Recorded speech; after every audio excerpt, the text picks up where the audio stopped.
So let's have a look at how you can use the System of Systems template in your QA department. To do that, let's have a first look at how you can create and specify your QA activities. There are mainly two ways how you can edit your test cases. The first one is directly in a test specification document, similar to how you would describe your requirements. You add your test cases in here and link them with the requirements.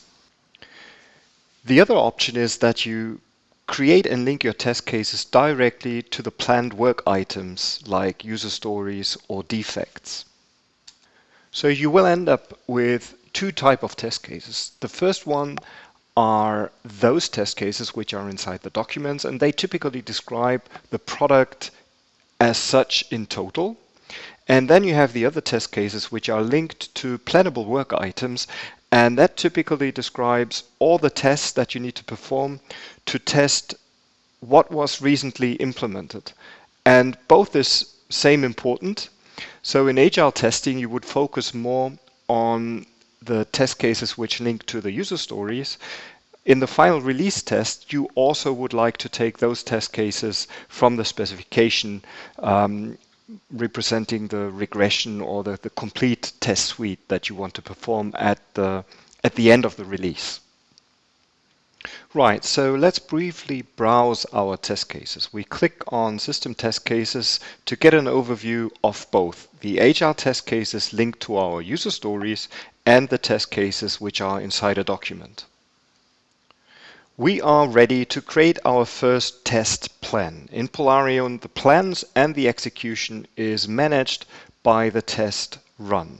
So we click on Create New Test Run and create our first test run to which we want to add or to which we want to add test cases or which we want to plan. Now we add the relevant additional information like which release are we going to test, an overall description about this test activity, so what's the focus of this test activity. We can change the status of our test plan, and we can also link a build. So the group ID typically represents the build number in terms of software. So a unique identifier that points to what you're going to test. So I just enter here a string, but that would be something coming from your build management environment like Jenkins or any other build environment that you use. And now our test plan is ready to be filled. Depending on what I want to test, I have now different options to add test cases to my plan. The first one, adding test cases from system documents, will pick all test cases from the test specification documents. So typically this is a bigger list because it represents all the test cases which are currently available for your product. And here they are, all the test cases from our specifications. I will select all of them and add them to our test run. When would I choose this option? Typically at the end of a release, when I want to make a bigger test, taking all the test cases which are currently available. Maybe I would apply some additional filters by saying maybe just give me the UI tests or so, depending on the attributes that you have defined on the test cases. The other option I have is to select only those test cases where the requirements have been changed. So this list will be much shorter because it represents the actual specification changes.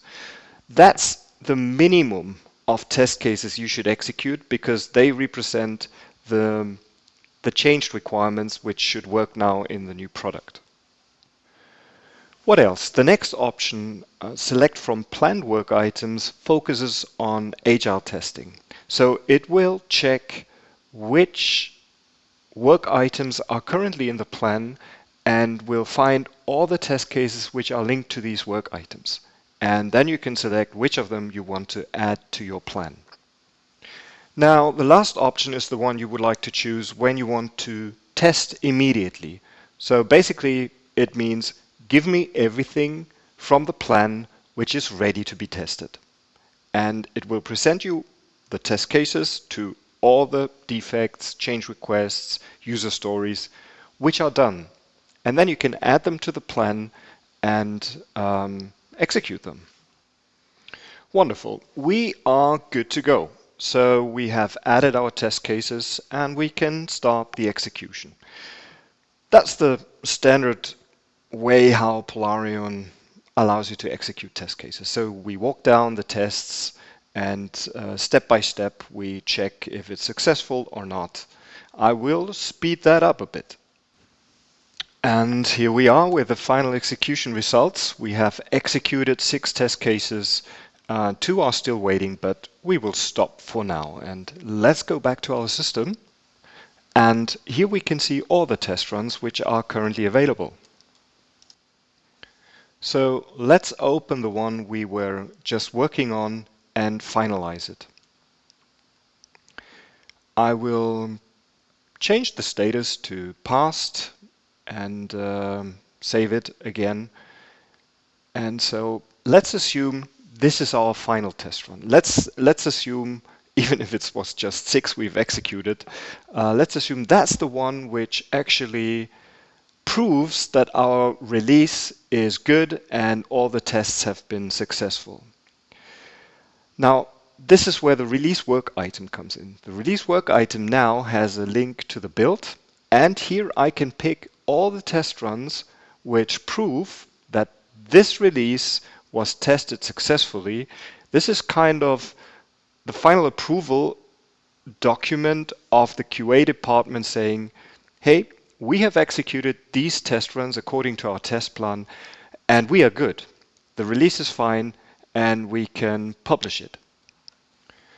Throughout that process, you may want to use the coverage report to regularly review if all the requirements are covered by test cases, and if not, add additional ones. Interesting here is that this coverage report only shows you the requirements of a specific system and also the test cases of that system. So again, here comes in the context, filtering out all other test cases which may not be part of that system.